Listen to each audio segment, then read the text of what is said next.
After the collapse of the domain, the League gathered so-called sovereign worlds to push back the iron fist of the hegemony. Although sovereignty here mostly means pay your protection money. They walk a fine line between independence and oligarchy, and yes, they make bluffing and muscle their diplomatic strategy. Welcome to the Persean League.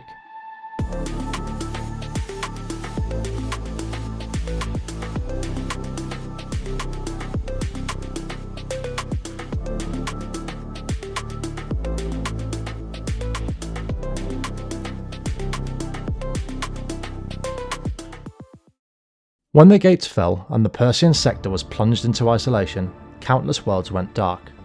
Governments crumbled, colonies starved, and humanity found itself stranded across the stars with no instructions, no reinforcements, and absolutely no refunds. But amid the chaos, some worlds refused to go quietly. On dry, sun-blasted Kazaron, merchant houses with vaults deeper than their oceans stepped forward. They were rich, powerful, and crucially, armed. Far to the east, the industrious planet of Yotsu rebuilt, hammering out ships that were equal parts practical engineering, and don't ask where we got the parts. Across nearby systems, independent worlds realised something important. Alone, they'd be swallowed whole by the newly risen hegemony, but together, they might just have a chance. What followed was less a ground founding, and more a slow, awkward coalition of mutually suspicious neighbours, all nodding politely while hiding fleet tonnage behind their backs. These worlds formed what would become Persean League, an alliance of sovereign systems bound by trade, mutual defence, and a shared desire to keep the hegemony's gauntlet-covered fingers out of their coffers. Officially, the League champions autonomy, free commerce, and representative governance. Unofficially, it's an oligarch's playground. Merchant princes, industrial dynasties, planetary councils. Everyone's got an angle, and every angle has a warship behind it. In the League, politics isn't a sport, it's a full-contact economic brawl fought with fleets, trade embargoes, and the occasional, totally accidental, orbital strike. Yet somehow it works. Mostly. Because beneath the infighting and backroom deals lies a simple truth. The League stands because its members need one another. They may squabble, posture, and pull each other's hair out, but when the hegemony battle groups arrive, or a Luddic church decides that everyone's having a little bit too much fun, the League's colours rise together. 100 competing interests suddenly remember the bigger threat, and point their guns in the same direction. And so the Persean League carries on, an ever-shifting patchwork alliance stitched together by ambition, credits, and the stubborn refusal to bow to imperial authority. They may not be united, not really, but in a sector held together with duct tape, prayer, and pre-collapse hardware, mostly united is good enough. In the end, the League isn't a story of noble ideals, it's a story of survival, of proud worlds banding together not because they agree, but because they must. And in the Persean sector, that might just be the closest thing to freedom anyone gets.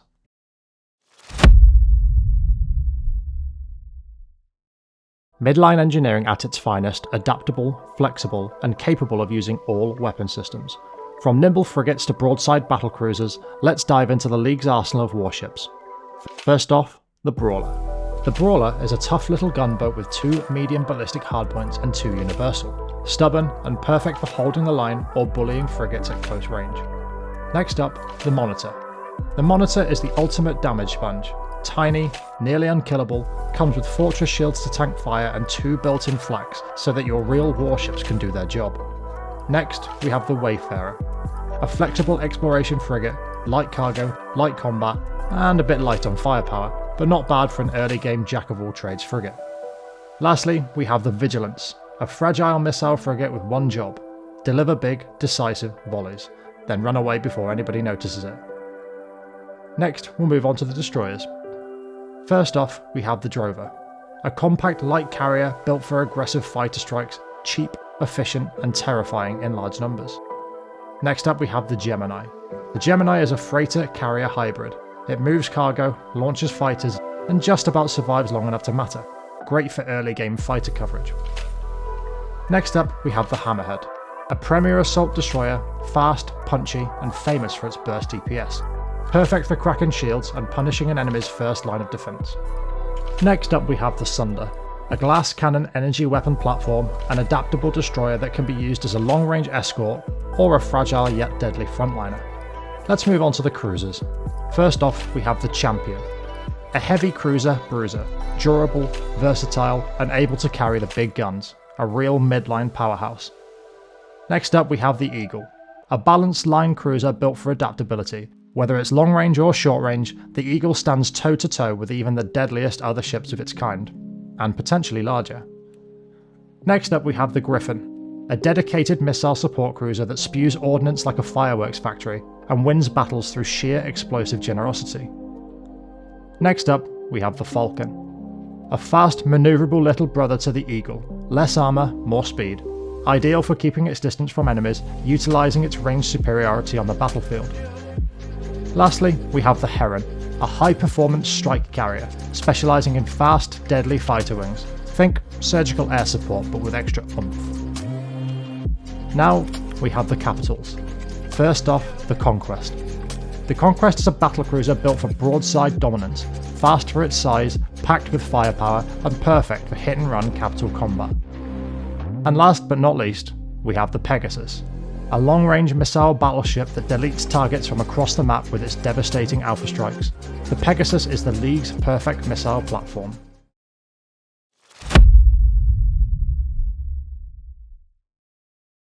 Hi everyone, we're going to be taking a quick look at some of the weapons that the Persean League use in battle, with a focus on their directed energy missiles. First off, we have the High Intensity Laser, a long-range, high-damage beam weapon, great against unshielded enemies with oppressive range. Next up, we have the Dragonfire Torpedo.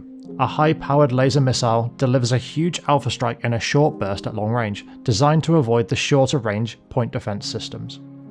Next up, we have the Gazer DEM SRM, a missile that fires a graviton beam, dealing damage over 10 seconds, great for forcing your targets to build excess flux. Next, we have the Gorgon DEM SRM, a directed energy missile that avoids the range of short-range point defense and is great for suppression. Next up, we have the Hydra MDEM launcher. Fires a cluster of directed energy missiles that are designed to flank the target, avoiding shields and delivering a pulse of energy fire. Next up, we have the Ion Beam. Great for suppression and disabling systems on the target ship. A long-range beam that trades a lot of flux use for great damage and great utility.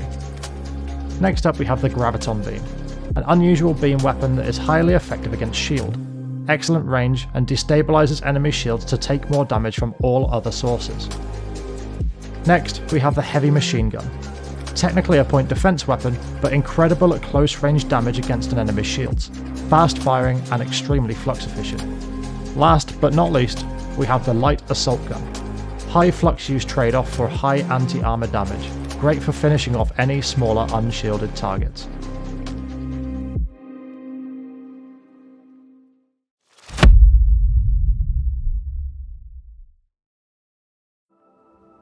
Okay guys, here's our Persean League wings tier list. As usual with the weapons and wings, there are other options that perform better on Persean League ships, but these are the ones that the Persean League actually use in lore. First off, we have the Thunder. Arguably the best fighter wing in Starsector, with an ion cannon, dual machine gun and swarmer SRM launcher. The Thunder has great staying power and a wealth of armaments to provide both damage and suppression on enemy ships. They also don't need to worry about overfluxing. Next up, we have the Gladius, a solid heavy interceptor strapped up with 2 light machine guns and an IR pulse laser for pure suppressing firepower. Decent damage with a flare launcher to protect themselves, the Gladius is a solid wing for only 6 ordnance points. It does however suffer from only 2 fighters in the wing and can be dispatched fairly quickly by the larger PD nets. Next up we have the Claw, a large wing of 5 light fighters, nimble and equipped with a small shield generator. The Claw is a great support fighter, but not likely to be used on their own. A good addition to any fleet sporting multiple wings of Thunders, Gladius or Talons though. Next up we have the Talon, fast and cheap, great for dealing with enemy fighters as they are fitted with a swarmer SRM launcher and a Vulcan cannon. And if you don't mind trading a few hundred crew here and there, not bad at overwhelming larger vessels too.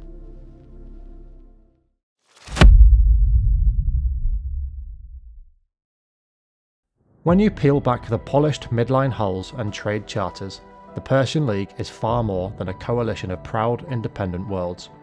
Behind its Senate chambers and merchant councils lies a network of whispers, shadow deals, and political pressure that stretches across nearly every corner of the sector. Because the League doesn't just participate in sector politics, it shapes them, quietly, aggressively, and often from behind closed doors. Let's start with the worst kept secret in the Persean sector: the League and Tritachion's totally informal relationship. Officially, the League tolerates Tritachyon, nothing more. 2 blocks of influence, 2 different philosophies, no alliance, no shared goals. Unofficially though, League shipyards don't just produce midline hulls. Somewhere in the Kazaron bureaucracy, someone always seems to approve that one shipment of prototype parts.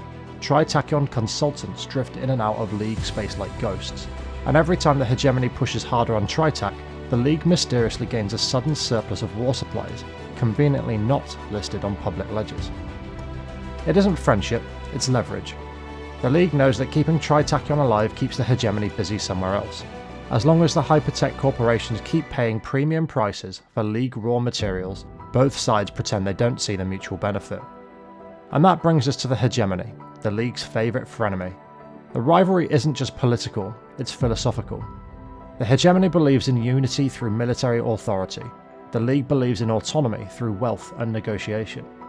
Their fleets clash in skirmishes both sides call exercises, and their diplomats smile while sharpening knives. To the hegemony, the League is a dangerous fracture in sector unity, an alliance of oligarchs defying proper ruling. To the League, the hegemony is an overstepping empire in denial, eager to annex its neighbours one stabilisation campaign at a time. Neither side wants total war, but both are preparing for them. Behind the scenes, the League plays a long game. Strengthen its allies, weaken its rivals, and quietly ensure that no single empire can ever dominate the Persean sector again. For all their infighting and self-interest, the League's greatest secret might be this: they are the invisible counterweight that keeps the sector from tipping into hegemony, a chaotic balance maintained not by idealism, but by ambition and profit. The Persean League isn't heroic, it isn't unified, and it isn't clean. But in a fractured sector, held together by duct tape, bribes, and antimatter, the League's shadowy influence may be the only thing holding the whole mess back from the brink, and that might be the real power of the Persean League. This has been another Starsector faction deep dive. In a broken sector, every faction has its secrets, and we're here to uncover them one story at a time. Can I just say a huge thank you to everyone who has liked and subscribed to my channel because of these videos so far. It genuinely is an honour that so many people have got involved with these videos, and I hope that you all continue to enjoy them. If you're liking what you see, you can see the entire faction playthroughs live on Twitch at the link on screen and in the description, and I would appreciate a like on the video. And if you'd like to subscribe and comment, then thank you in advance. I'll catch you all next time.